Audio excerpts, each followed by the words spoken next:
Welcome to Designer Discussions with Jason, Maria, and Mirjam. Today, Jason is going to talk to us about the power of analytics for your interior design business.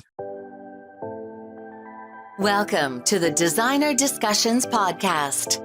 Tune in each week where we discuss marketing, branding, PR, and business advice for design professionals. Are you ready to get serious about your marketing?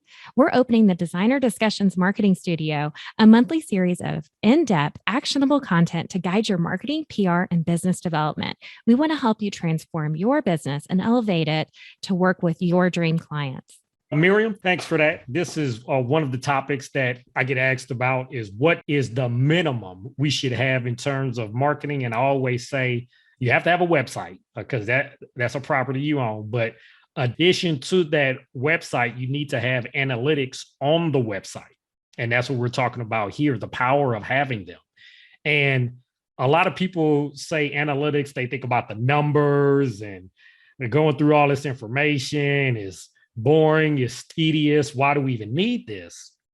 But if you're a business owner, having analytics and having access to the data makes your life easier.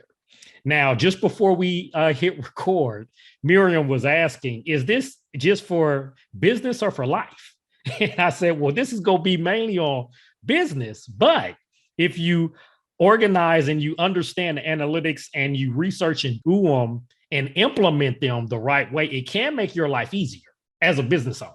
That's a great point. I didn't even think about that, but yes.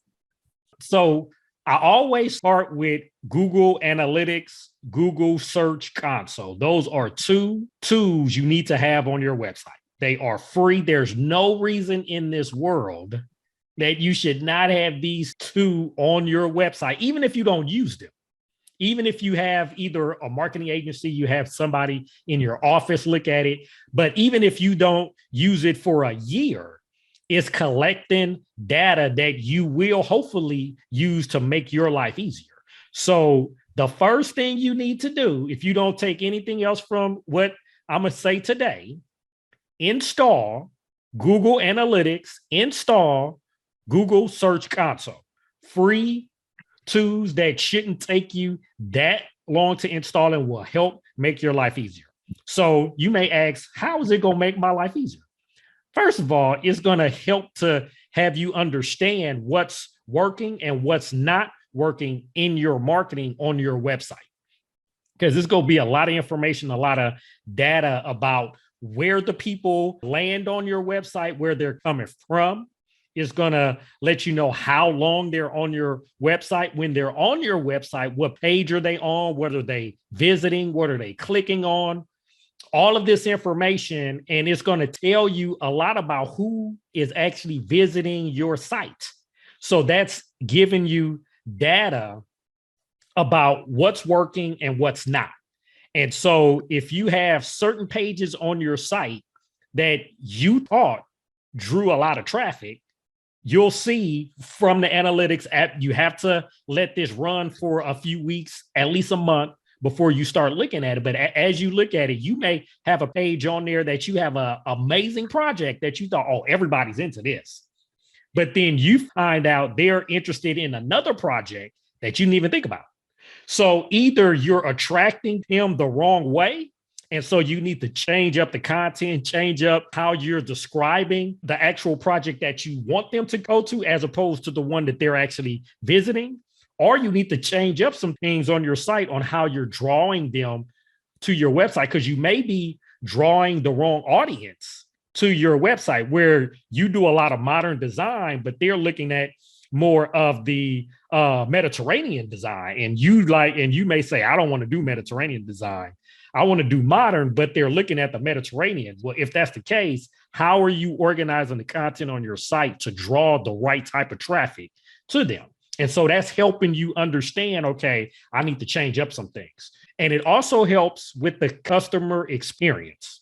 We have a lot of podcasts on how to enhance your customer experience.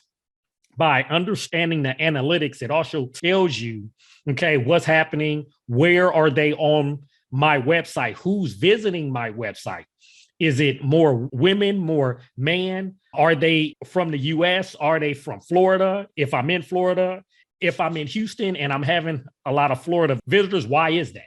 Okay. That is helping you understand your audience and your client and how are they interacting with your site? Are they deriving or arriving at your homepage? Are they arriving at your blog?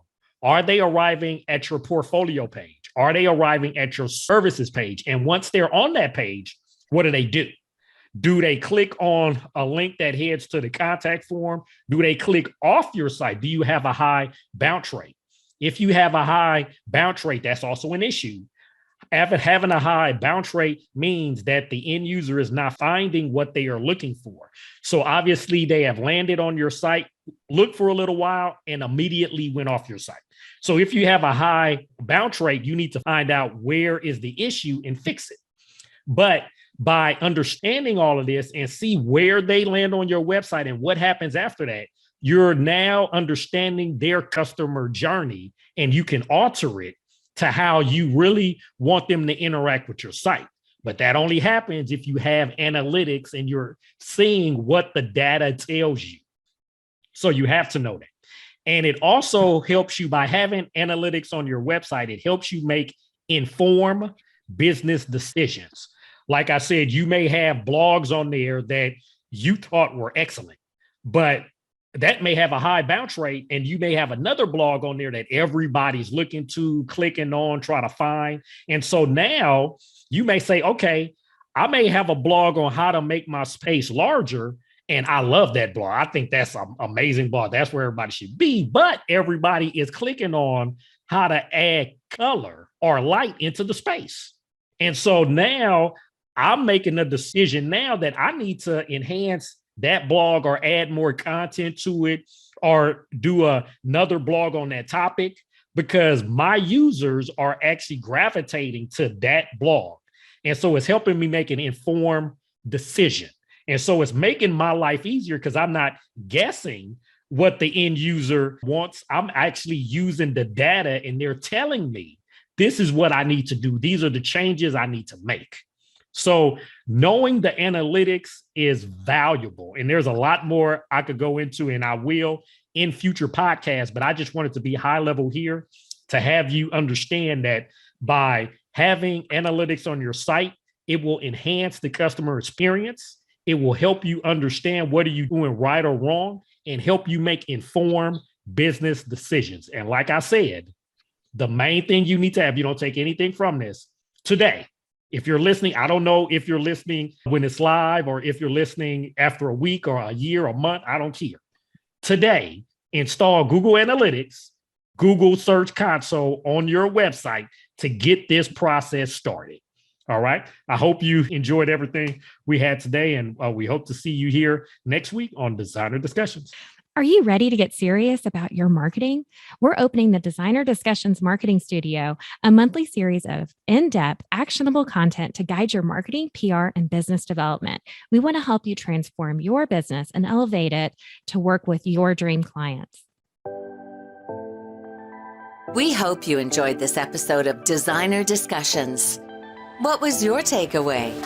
Care to share your thoughts and tag Jason, Maria, and Mirjam on social media? You can find them on all platforms at designerdiscussions.com. Don't forget to like, subscribe, and leave a review or comment for this episode from wherever you are listening.